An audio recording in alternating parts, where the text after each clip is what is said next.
Hello students, welcome to all of you at your own YouTube channel physics में solution.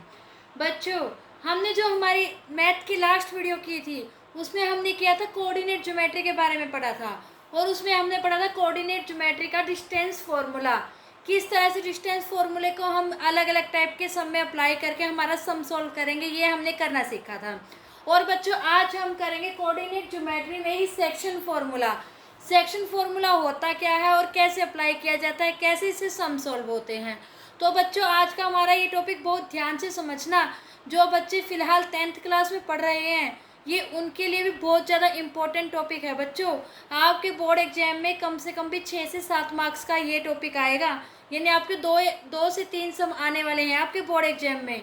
और जो बच्चे competitive exam की तैयारी कर रहे हैं उनके लिए तो बच्चों है ही बहुत इम्पोर्टेंट, क्योंकि उनके लिए तो ऐसे क्वेश्चन एक नंबर के आते हैं और बहुत ज़्यादा टाइम कंज्यूम होता है। तो अगर आप लोग बहुत अच्छे से समझ लोगे तो आप लोगों को नंबर 1 तो आप लोगों का ही चैप्टर क्लियर हो जाएगा। नंबर 2 जितना अच्छे से आप लोगों का होगा उतना ही आप उस सम को जल्दी सॉल्व कर पाओगे और आपके क्या होगा, टाइम सेविंग होगी। तो बच्चों, आज का हमारा टॉपिक कोऑर्डिनेट ज्योमेट्री का सेक्शन फॉर्मूला स्टार्ट करने से पहले हमारी वीडियो को लाइक कर दीजिए और शेयर कर दीजिए। चलिए स्टार्ट करते हैं। हमारा आज का टॉपिक है section formula in coordinate geometry. सबसे पहले बच्चों, आपको ये पता होना चाहिए सेक्शन फॉर्मूला होता क्या है। वो होता है बच्चों, मान लीजिए कोई भी पी पॉइंट है, उसके हमें कोऑर्डिनेट निकालने हैं, डेट इज एक्स वाई। तो उस क्या फॉर्मूला बनेगा उसके कोऑर्डिनेट निकालने का, m1 क्या बनेगा बच्चों, m1x2 प्लस में m2x1 divide by m1 plus में m2। ये होगा इसके एक्स कोऑर्डिनेट को निकालने का। और बच्चों, ये होगा m1y2 प्लस में m2y1 divide by m1 plus में m2। ये होगा इस पॉइंट के y के कोऑर्डिनेट निकालने का। अब आप लोग कहोगे m1 m2 x1 x2 ये है क्या, समझाते हैं बच्चों इसको भी। मान लीजिए कोई एक लाइन सेगमेंट है, इसका एक पॉइंट है ये ए, एक पॉइंट है बी, हमने यहाँ लिखा है ये पी पॉइंट। हमने निकाले हैं इस पी पॉइंट के कोऑर्डिनेट। ए के कोऑर्डिनेट मान लिए थे हमने x1 y1 है, और बी के मान लिए थे बच्चों x2 y2 कोऑर्डिनेट। अब आप कहोगे ये m1 m2 क्या है, ये m1 m2 बच्चों ये है जो ये पी पॉइंट है ना जिसके हमने कोऑर्डिनेट निकाले हैं। ये पी पॉइंट इस लाइन सेगमेंट ए और बी को जिस रेशियो में डिवाइड करता है तो वो होता है m1 m2। मान लीजिए यहाँ पर ये पार्ट है 2 और ये पार्ट है 3। मान लीजिए ये P जो पॉइंट है वो AB को 2:3 में डिवाइड करता है, तो m1 की वैल्यू हो गई 2 और m2 की वैल्यू हो गई 3। ये होता है बच्चों इसमें। चलिए इसको बहुत अच्छे से समझने के लिए हम इससे रिलेटेड 1-2 सम करके देख लेते हैं, ताकि हमें कोई ऐसे सम आ जाए तो समझ में आ जाए। ओके बच्चों, चलिए मान लीजिए ऐसे नॉर्मल आप लोगों को दे देते हैं, जैसे अभी मैंने आप लोगों लाइन सेगमेंट लिया था।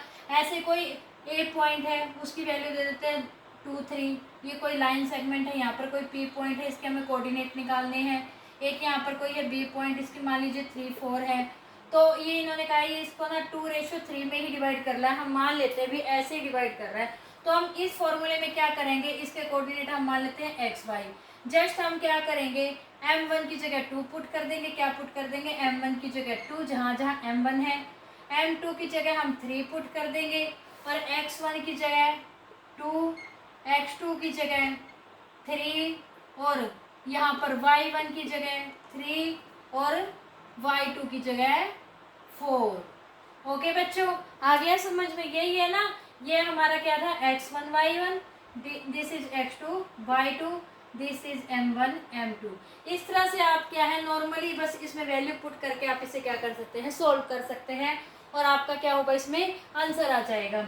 चलिए इसी में हम एक थोड़ा सा और सम कर लेते हैं। मान लीजिए इन्होंने क्या कहा है, कोई एक लाइन सेगमेंट है, ऐसे ही क्या है, एक लाइन सेगमेंट है। इन्होंने क्या कहा है, find the coordinate of the points of try section of line segment. मान लीजिए एक लाइन सेगमेंट है ए बी, कोई इनमें इन्होंने क्या कहा है, आप ये जो एक लाइन सेक्शन है ए बी, इसके अंदर कोई ऐसे पॉइंट्स है जो इसको 3 भागों में बांटते हैं, 3 इक्वल भागों में बांटते हैं।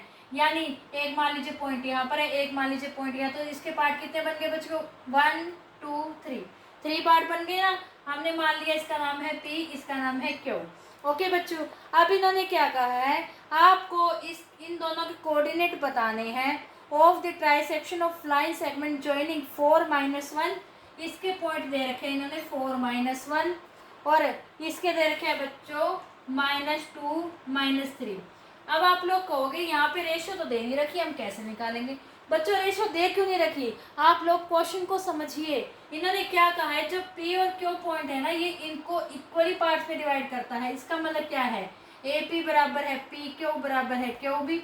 यही बात है ना। अगर हम इस पार्ट को 1 माने तो ये भी 1 है और ये भी 1 है, यही बात है।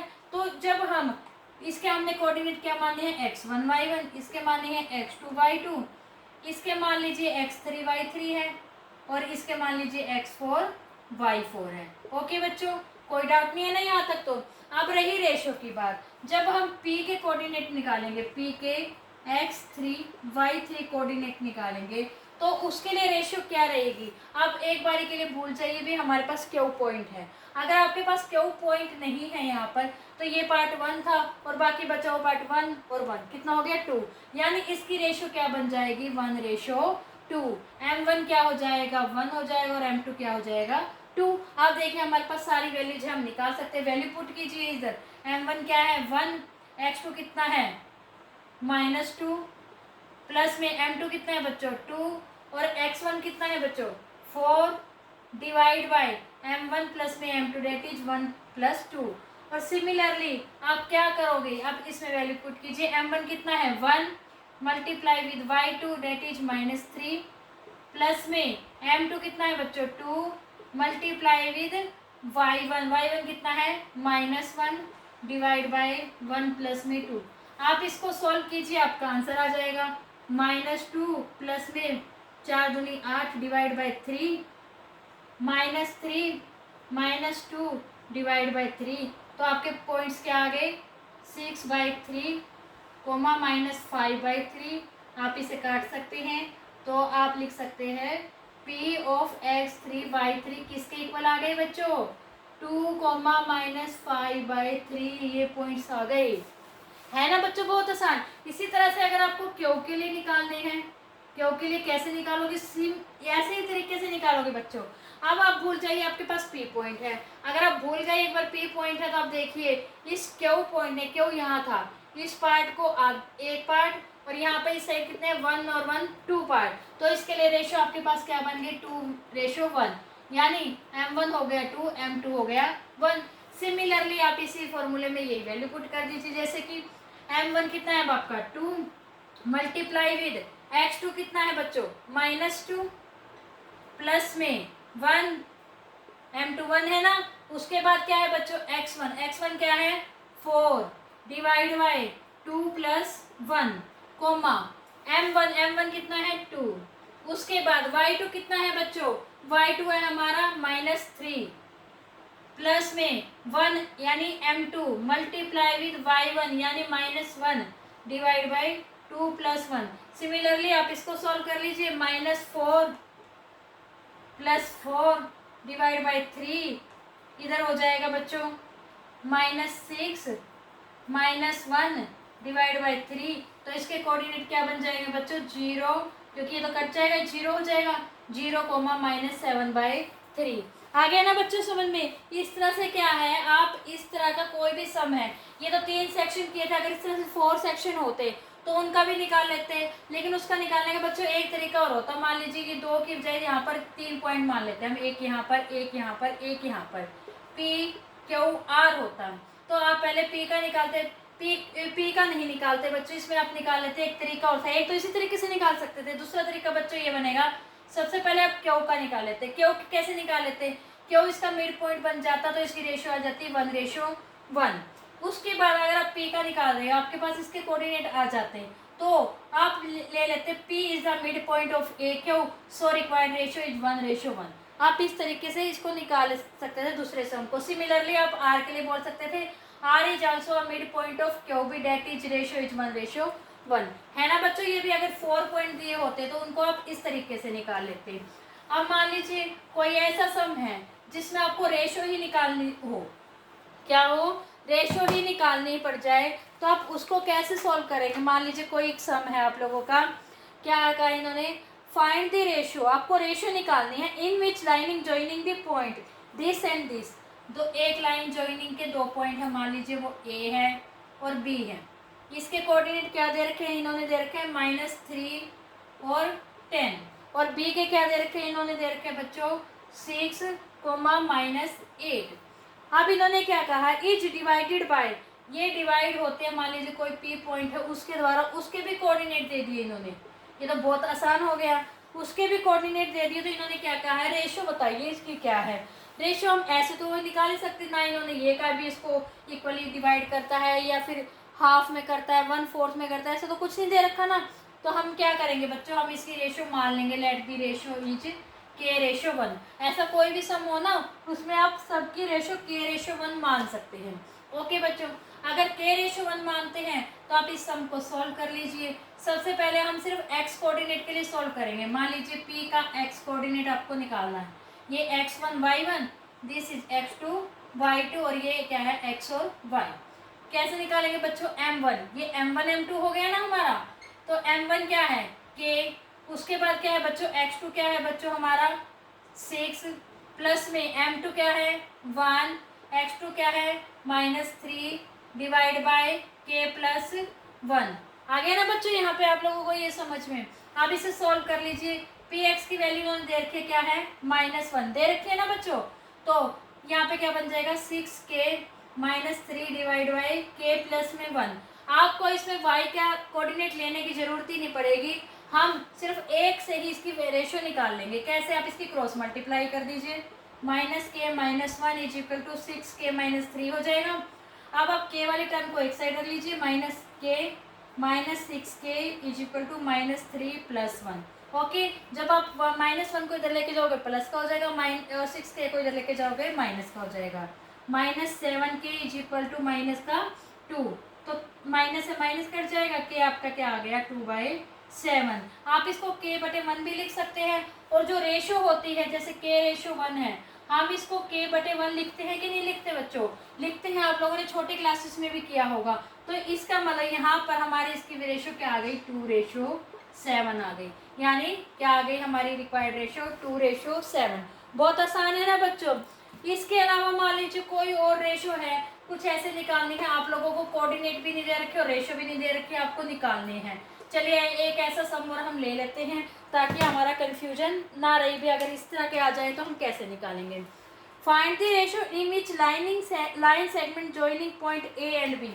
एक लाइन सेगमेंट है बच्चों ए बी, इसके इन्होंने कोऑर्डिनेट दे रखे हैं 1 -5 और बी के दे रखे हैं बच्चों -4 और 5। इन्होंने क्या कहा है, फाइंड द रेशो, आपको रेशो निकालनी है जो इस लाइन सेगमेंट ए बी को is divided by x axis, divided by x axis, याद रखना बच्चों, डिवाइडेड बाय एक्स एक्सिस। हमने हमारी पहले जो कोऑर्डिनेट ज्योमेट्री वाला के पार्ट किए थे डिस्टेंस फॉर्मूला, उसमें भी ऐसा कुछ आया था एक, और हमने जो ऐसा लिया गया था जिसमें डिवाइडेड बाय एक्स एक्सिस हो, उसमें y का जो ऑर्डिनेट होता है यानी y ऑर्डिनेट होता है वो क्या होता है 0। हम इसका यूज करेंगे, लेकिन कैसे वो आप लोग देखिए, यहाँ से इसका मतलब यही हुआ भी इसका जो y कोऑर्डिनेट है वो क्या है 0 है। Also find the coordinate of the point of division. मान लीजिए कोई भी पॉइंट ऑफ डिवीजन है, ये आपको इसके कोऑर्डिनेट भी निकालने हैं और इसकी क्या निकालनी है, इसकी रेशो भी निकालनी है। हम तो क्या करेंगे, वही रेशो मान लेंगे, मैंने अभी थोड़ी देर पहले बताया था भी आप k/1 मान लीजिए और वही कोऑर्डिनेट लिख लीजिए pxy। ओके, pxy तो आपके कैसे निकलेंगे भाई, ये क्या है m1 m2 है, ये क्या है x1 y1, this is x2 y2। चलिए निकाल लेते हैं, वैल्यू पुट कीजिए, k मल्टीप्लाई विद -4 प्लस में 1 multiply with 1 divide by k+1 comma y के लिए भी लिख लेते हैं ना हम साथ ही में। y के लिए क्या आएगा बच्चों m1, यानी k multiply y2 that is 5 plus में m2 1 multiply with y1 -5 divide by k+1। Okay, solve कीजिए इसे, -4k प्लस में 1 डिवाइड बाई k+1, इधर क्या होगा 5k - 5 डिवाइड बाई k+1। लेकिन बच्चों अभी मैंने थोड़ी देर पहले कहा था ये डिवाइडेड बाय एक्स से, तो इसका वाई कोऑर्डिनेट क्या होगा, जीरो होगा। अगर वाई कोऑर्डिनेट जीरो होगा इसका मतलब क्या है, ये हमारा वाई कोऑर्डिनेट ये आया है, इसका मतलब क्या है हमारा ये क्या होगा, ये जीरो होगा बच्चों। क्या होगा, ये जीरो होगा। ओके, आगे बात समझ में, हमने कहाँ पे यूज किया है, इसका मतलब इस ये जो पॉइंट है ये एक्स एक्सिस के द्वारा डिवाइडेड है तो इसका मतलब इसका जो वाई कोऑर्डिनेट है वो क्या होगा, जीरो होगा। अगर वो जीरो होगा तो इसका मतलब वाई कोऑर्डिनेट तो हमारा ये है, इसे जीरो होना पड़ेगा, जीरो होना पड़ेगा तो बच्चों क्रॉस मल्टीप्लाई कर दीजिए, क्या आएगा 5k minus 5 is equal to zero हो जाएगा। क्यों, किसी भी चीज की आप जीरो से मल्टीप्लाई करोगे वो जीरो हो जाएगी। तो 5k equal to 5, k equal to 5/5 यानी k क्या आ जाएगा 1। इसका मतलब हमारी रिक्वायर्ड रेशो क्या आएगी बच्चों, 1:1। क्या आ गई हमारी रिक्वायर्ड रेशो, 1:1। क्यों, क्योंकि k की वैल्यू 1 आई है, तो आप इसे 1/1 लिखोगे तो हमारी रेशो क्या आ जाएगी, k:1। अब आपकी k की वैल्यू आ गई और आपका x कोऑर्डिनेट आया था ये, y कोऑर्डिनेट आया था ये, तो आपको p x y इसके कोऑर्डिनेट और निकालने थे, निकालिए। चलिए यहाँ पर k की जगह 1 पुट कर दीजिए और इसमें भी k की जगह 1 पुट कर दीजिए। चलिए करते हैं, -4 मल्टीप्लाई 1 प्लस में 1 डिवाइड बाई 1 प्लस में 1 comma 5 multiply 1 minus 5 multiply 1 plus में 1। वैसे तो हमें पता है ये जीरो दे रखा तो ये जीरो ही आएगा, लेकिन हम निकाल भी लेते हैं। चलिए -4 प्लस में 1 divide by 2, 5 minus 5 divide by 2, यहाँ पे क्या हो गया बच्चों -3/2 कोमा 0। ये आ गए आपके पी के कोऑर्डिनेट। आई होप बच्चों आप लोगों को आज के हमारे ये सेक्शन फॉर्मूले का किस प्रकार से अप्लाई करके हम किसी भी लाइन सेगमेंट पे अगर कोई पॉइंट दे रखा है उसके अगर हमें कोऑर्डिनेट निकालने तो कैसे निकालेंगे, अगर हमें रेशियो निकालनी हो अलग अलग टाइप्स में कैसे निकालोगे, बहुत अच्छे से समझ में आ गया होगा बच्चों। फिर भी अगर किसी बच्चे को आज के हमारे टॉपिक में कोई डाउट है तो कमेंट सेक्शन में कमेंट करके पूछ लीजिए, आप लोगों की उस प्रॉब्लम को सॉल्व किया जाएगा। और अगर आपको हमारी आज की वीडियो अच्छी लगे तो हमारी वीडियो को ज़्यादा से ज़्यादा लाइक कीजिए, शेयर कीजिए, चैनल को सब्सक्राइब कीजिए और बेल आइकन जरूर दबाइए ताकि आपको हमारी आने वाली वीडियोज़ के नोटिफिकेशन मिलते रहे। तो बच्चों तब तक के लिए good bye and take care. Thank you बच्चों।